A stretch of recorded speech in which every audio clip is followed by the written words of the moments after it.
Welcome back to another episode of the Daily Flip podcast. I'm your host, Alex, and today we're going to be flipping through a story coming from Axios talking about the executive order that Trump signed to end funding, or at least limit funding, to NPR and CBS. So guys, it's happening. It's finally here. And I say that with a little bit of excitement because I think it proves, we'll jump into it. I want to also highlight the fact that we'll end today with our Daily Delight, a story that's meant to leave you feeling positive, ready to take on the day. With that said, let's jump into our daily debate. Does PBS and NPR need to be able to stand on their own two legs? Tell me what you think. Throw it down in the comment section. I'm not going to make this one too long. I just want to hear everybody's opinions. Now let's actually get to the article from Axios. Headline reads, Trump signs order to axe federal funding for NPR and CBS. And the first quote that Axios always does is why it matters. So let's jump to that quote. Quote, the order that calls the two biggest public broadcasters in the United States biased and directs the Corporation for Public Broadcasting to cease direct funding for them comes amid a broader push to target traditional media companies that Republicans see as biased against them, end quote. Now, to pretend as though you could actually make the argument that NPR is not biased, I think would be unfair. CBS, they have their large array of different journalists and reporters who definitely have a lean or another, but most of PBS's programming does not actually deal with politics directly, whereas NPR most definitely does.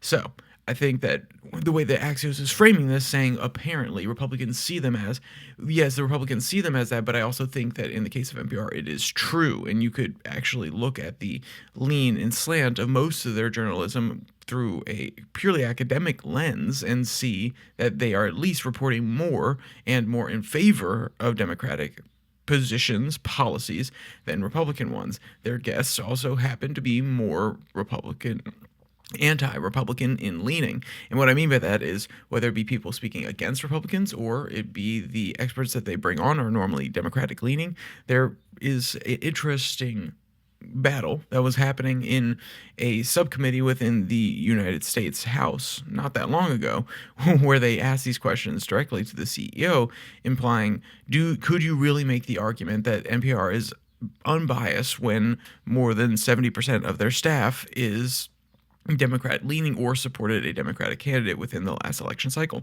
It's a very fair question. CBS, once again, I feel as though their content veers from just political content. So to strip funding from them is a much more interesting argument because you have to ask yourself, does the benefits of having a PBS that tries to actively encourage children to learn and provide lots of children programming and even non-political programming in the form of, I can't remember the gentleman's name, but my father watched all the time when I was a child of, I visited Italy and here are the places that you need to go in order to eat. Those sort of programming has very little lean or effect or even the ability to influence people's political beliefs. And I say the ability to. The content does not lend itself towards influencing people's political beliefs. I'm sure if they put their own biases into those those documentaries, those shows, they very well could. Now, you can make an argument that some of the CBS shows have also gone a little bit to the left for kids. Fair enough. But when it comes to the direct output that could actually indicate that they are unbiased, there is very little evidence versus the output that could indicate they are biased against conservatives. Now, is this the right move? We've gone over why I think the Axios quote is a little, I don't want to say unfair, but at least doesn't portray the whole story, which is it does actually show NPR and PBS in some cases through its programming does show that it is biased against conservatives and against Republicans. Now, what is the knock-on effect of this? We've realized that the EO is semi-justified, or at least we provided evidence for the justification of the EO being correct, which is they're biased. Now, let's move on.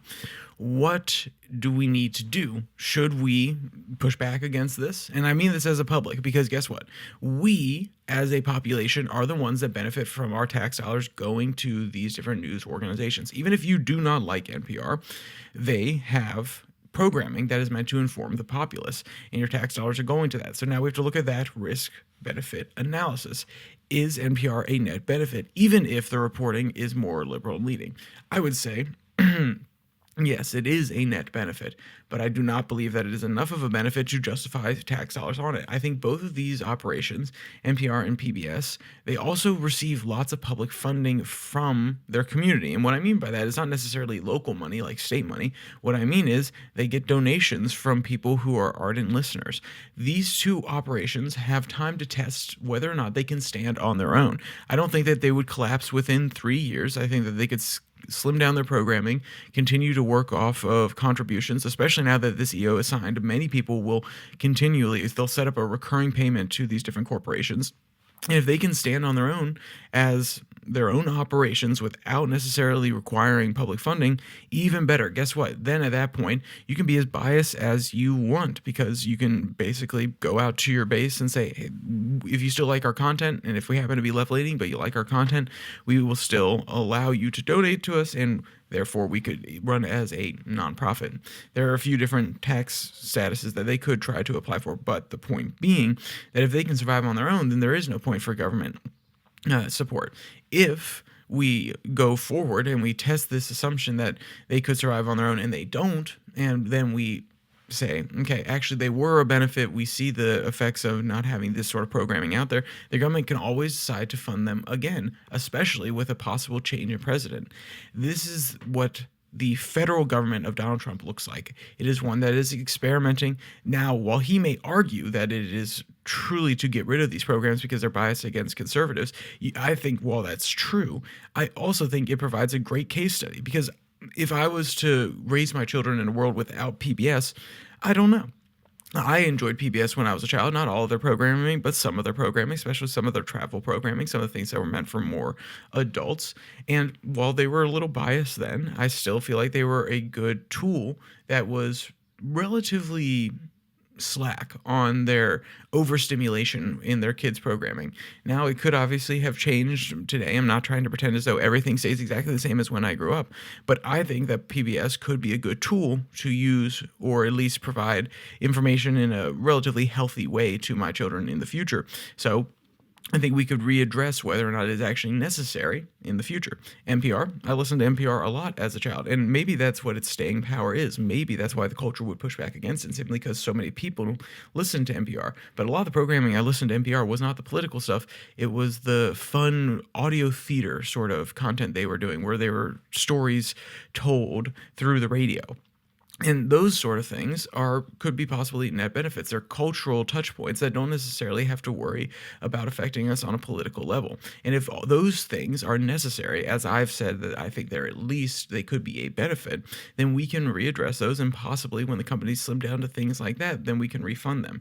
But the only way we're going to know whether or not they can survive without federal funding, the only way we're going to know the impact, is to actually strip them of the government's teat, to say to them, go out on your own, try out your content, and if we see that a precipitous decline in overall happiness of NPR and PBS listeners, and therefore that causes some discontent, then a right-wing government or left-wing government that sees government as a tool of happiness and trying to repair the populace and create social unity, whoever that may be in the future, they could decide to refund the thing. But Donald Trump has a mandate to limit the power of the government. And I say a mandate, that's a strong word.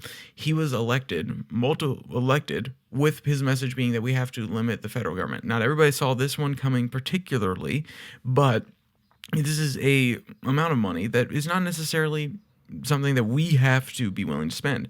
We're talking about, so I'll read this quote here. Quote, "The situation is already tense with the CPB," remember that's the Corporation for Public Broadcasting, which allocates around $535 million in federal funding annually to NPR and PBS. So that is a lot of money. It's not the most money in the world, but when we're talking about trying to cut trillions, you have to find places where you can continually cut money. And any small thing counts. Also, I am totally on board with cutting Social Security and Medicare, and even trying to actually limit the amount of debt that we have out in the world, because those three costs that I just listed are actually the reason that our debt is so high, because the interest payments on debt that we've been taking out on the bonds that we have to pay back, on top of the fact that we're continually paying out for Social Security and Medicare, the they're some of the largest drags on the GDP, and also they are the reason that our debt continues to go up. So I'm not just saying cut this and don't cut the other stuff, don't cut the big contributors. I'm saying cut both. And I'm okay with cutting back on this funding and allowing these companies to see where they are going to go without government funding. And as the article itself says, most of them are actually self-funded. It's not going to be the biggest deal in the world, though there will be shortfalls. They will have to tighten their belt a little bit, and we'll see the knock-on effects of that as we go forward. But the day is here, guys. The day is here that NPR is going to have to fight for itself, and PBS as well. So, with that said, let's jump into our Daily Delight. This one comes from the Daily Bun. Headline reads, "Who is she?" And honestly, this is just a photo of two buns hyper obsessing over the TV. I think that if you're looking for a little smile, this is the photo that will just give it to you on this beautiful Friday. Well, I was going to say morning, but at the time of release, it's about Friday at midday. So maybe you're listening to this at lunch. Click on the link in the description below that like and subscribe button, where you have both this Daily Delight, where you can see the photo as well as the full article from Axios, so you can read it and delve into some of the more nuanced parts of the conversation that they were talking about, including the lawsuit that the CPS was actually putting out and trying to fight back against some of this limiting of their funding. That's the best way to put it. So with all that, you can also find the podcast on Spotify, Pocket Cast, Podvine, as well as the Twitter handle is down there in the description below that like and subscribe button. I said it once already, sorry to say it again, but you can go there, follow that, and I post links to both these episodes that come out on Monday, Wednesday, Friday, as well as the 6 and 6 podcast that comes out on Tuesdays and Thursdays that covers 6 stories from around the world in 6 minutes or less. So it's meant to be international news. So with all that said, there's only one more thing to say. Stay safe, don't die.